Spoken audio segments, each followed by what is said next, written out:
بسم الله والحمد لله والصلاة والسلام على رسول الله وعلى آله وصحبه ومن والاه. أعوذ بالله من الشيطان الرجيم. بسم الله الرحمن الرحيم. من ذا الذي يقرض الله قرضا حسنا فيضاعفه له أضعافا كثيرة. صدق الله العظيم. So today the topic that I have selected for discussion is something which is uh, greatly asked. People inquire in this regard, and this is also because there is a type of misconception amongst the masses in this regard. I will come to it, inshallah. So, first of all, uh, a basic misconception uh, amongst the people is with the word loan. So, the loan actually means qard. Okay? Uh, Many people have this notion that loan is inherently evil, or loan is inherently prohibited in Sharia. So that is not the case, because qard, giving or loan, is something which is encouraged in Sharia. It is a virtuous deed, similar to, I would say, sadaqah. And if you look at certain hadith and riwayat, you will find that its virtues even surpass sadaqah. So that is an aspect that, especially those who are able to give a loan or give a qard, that they should do that, because as a virtuous deed, we are more inclined towards sadaqah rather than giving a loan, which is also very important, and it is something for used for basically fulfilling the basic needs of a human being. And this is something which is a requirement in any economy. However, the issue with regards to prohibition is a loan which is coupled with interest. So, an interest based loan, yes, that is obviously prohibited and not Sharia compliant, but that is not because of the qard being inherently in prohibition, but rather because of the interest, the element of interest that has been attached with it. A very important point is that the hadith of Nabi Kareem sallallahu alaihi wasallam, wherein the Nabi of Allah sallallahu alaihi wasallam says, "Kullu qardin jarra naf'an fahuwa riba." So every qard, or every loan which brings about a type of benefit, that is riba, and that is interest or usury. Now, this benefit can be anything. It is not necessary that this benefit be in the form of currency, or in the form of money. It can be in the form of usufruct. It can be in the form of anything. So much so, you find the hadith of Nabi Kareem sallallahu alaihi wasallam in Ibn Majah stating that the person, if you have lended money to someone, so the borrower, just because of you being the lender, you being uh, giving him, or you've been lended him an amount of money, he offers you to sit in his conveyance, on his mount, or in his conveyance, as basically as a form of assistance. Nabi of Allah sallallahu alaihi wasallam said that if this wasn't the norm before you had forwarded that loan to him, because this is basically, he is doing it just because of that loan, then that also would not be permissible for you. That is a form of benefit which you would be acquiring just because of that loan that you have forwarded to him. So this is how sensitive this issue is.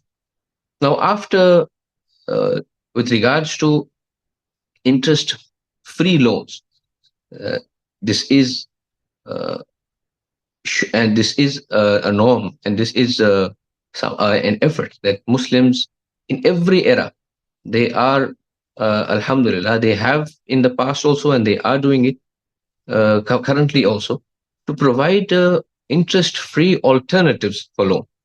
Alhamdulillah, our Tamwil venture is also a part of it, uh, this type of efforts, especially happening in uh, our country. And there are other forms as well, uh, lots of NBFCs, and we have institutions who are doing this, as well as individuals. And this is something that is a form of a virtuous deed, which is important, alhamdulillah. Moving on to the no cost EMI. So basically, what happens is, when a person requires object or commodity for buying. So if I want to buy something, say for example, I go to a shop, I would like to buy a washing machine, and the washing machine is costing me 50,000. So the cost price, the selling price there is 50,000. And if I pay it upfront, the amount upfront, it will cost me 50,000. However, if I seek financing, and if I opt to pay for, say, for example, 5 months, so uh, 5 installments or 6 installments, what will happen is 50,000 plus the interest that will be added to it. So let's say, for example, it is 10,000. So 50,000 plus 10,000 of the interest, and you will have to pay 6 installments of 10,000, and that will be the cost of financing. Obviously, that will be interest added to the actual price of the commodity. Now, this is understandable. Now, what is no cost EMI? No cost EMI is that if you go to buy and purchase a commodity of, say, exactly the same, say 50,000, if you're paying upfront, it will be 50,000. And they will say that if you would like to opt for financing, then obviously that also will cost you 50,000, meaning 5 installments of, say, 10,000 each. So basically, if you're paying upfront, it is 50,000. And if you are opting for financing for 5 months, you're also paying 50,000. So there is no difference in the price. This is a means of basically a misconception that has permeated in the masses, because this inherently, outwardly, apparently, it seems that there is no interest in it. But if you look at it, if you analyze it properly, there is an element of interest involved. And how is that? Basically, what happens is, when you opt for the financing, so the cost of the price is 50,000, but when you opt for the financing, that cost of the price will become 40,000. So that discount of 10,000 will be offered by the seller, so that it covers the cost of the interest. Okay. So when it was supposed to basically 50,000 plus 10, 60,000. So what happens is 50,000 becomes 40,000. The discount is in the price of the commodity. This is important. The discount is in the price of the commodity. But with regards to financing, there is an interest involved already. So 50,000 becomes 40,000 plus interest equals to 50,000. So there will be interest involved. The discount given from the seller is not eliminating the interest from the transaction. So the transaction will still be prohibited. So let's analyze it from the Sharia perspective. Here, there are two different contracts here. One contract is the sale or the trade contract. between the buyer and the seller. The customer who is buying, and say for example here we're buying a mobile phone for 50,000. So the seller and the buyer, that is one transaction, a sale and purchase. Another subsequent transaction is when the buyer opts for financing between the buyer and the bank or the financer. This is the transaction, a financial transaction, or basically a lending and the borrowing transaction. So wherein there is a lender and a borrower. The two different transactions. Now, in one transaction, especially when we look at the lending and the borrowing part. So in the lending and the borrowing part, the bank is lending me, or the borrower, 50,000, which is the cost price. It was supposed to do that, but now it is lending me 40,000 because the cost has reduced. And I am repaying back 50,000 with interest. So there is interest involved. On the other side, the seller is giving me a discount of 10,000. But that is a third party, and that third party is not involved in this transaction. So that transaction is separate. And in that transaction, if an amount of discount is given to me, which is equivalent to the interest amount, that will not eliminate the interest aspect. So basically here, and especially in all these no cost EMI or zero cost EMI schemes, there is an element of interest involved. And it is very important to know that the reason being that the circular from the RBI, Reserve Bank of India, that mandates all these banks and governs these banks, has a circular that banks cannot forward loans without interest, because a bank is a commercial organization. It is not a not for profit or non-profit organization, and the only way of earning for a bank, earning profit, is interest. So if it starts giving loans without interest, then obviously this will go against the core policy of the bank. The object of and the purpose of setting up that institution is to earn a profit through interest. Now, what is the way of identifying? So there are many policies going on in the market.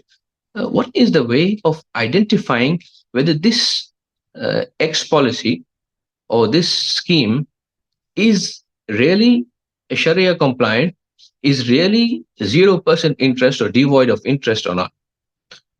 So the basic way of identifying is that whatever amount you are paying, X amount, I'm paying 50,000, I'm paying 60,000, I'm paying 100,000, whatever amount you are paying, if the seller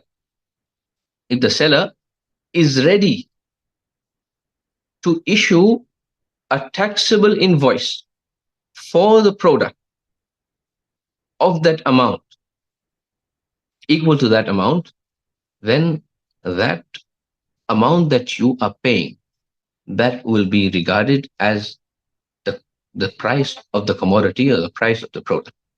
There won't be interest involved in that. So I am paying, say, for example, 60,000, and the seller is giving me a taxable invoice, an official GST invoice of 60,000, then that is permissible for me. Because it is clear that the 60,000 that I have paid is paid as the price of the commodity, and there is no element of interest. I have not paid any amount in that from that 60,000 towards any type of interest bearing charges. There is another misconception, or there are people who speak about these things, that there is a conventional a bank that is offering a loan, say for example a car loan, So that conventional loan can be converted to a murabaha by speaking to the bank officials and the bank employees. Now, very importantly, this why this cannot work and why this is seems very absurd also, that in a murabaha, basically the financier becomes the owner of the commodity. Here the bank is not the owner. Like I said, there are two parallel different transactions. One is between the seller and the buyer, which is the transaction of purchase, and the other is a lending or a financing transaction. So you are entering into a financing transaction, a lending and a borrowing transaction with the bank. So the bank is not the owner, so that you can say that I have bought this so and so car from the bank at such an amount. So bank is not the owner at all. In, say for example, we believe for a time being that bank becomes the owner. Even if the bank is the owner, the salesperson or the person, the employee of the bank, does not have the authority to sell uh, or buy anything on behalf of the bank. So the person who's the employee, he can only do uh, the that work which he has been authorized. He has been authorized for a certain uh, set of jobs and certain set of work skills, and that is something that he can do. He is not authorized for selling or buying anything on behalf of the bank. So there are lots of misconceptions in this regard, and some people regard this as permissible also, claiming that there are scholars who, uh, you know, who are in a certain way certifying it. But there is great misconception in this regard, because it is not possible. It is something that I am trying to convince myself, uh, but in reality, this cannot be constructed as a murabaha because of the reasons mentioned. So this is with regards to loans and no cost EMIs, as well as how to identify uh, which policies and which schemes would be compliant for you and which policies would not be compliant for you. The reason I am not mentioning any specific policies, there are certain schemes which are permissible, but because not all schemes from that financier would be permissible, and mentioning any type of names would be once again a cause of a confusion. Hence, it is necessary that whatever scheme or whatever scheme that comes to us, it is necessary that we forward it to the ulama ikram and scholars, so that they can analyze it and let us know that exactly what is the ruling in this regard, so that we can save ourselves from interest and the sin of the prohibition of interest. Inshallah. Jazakumullah khair.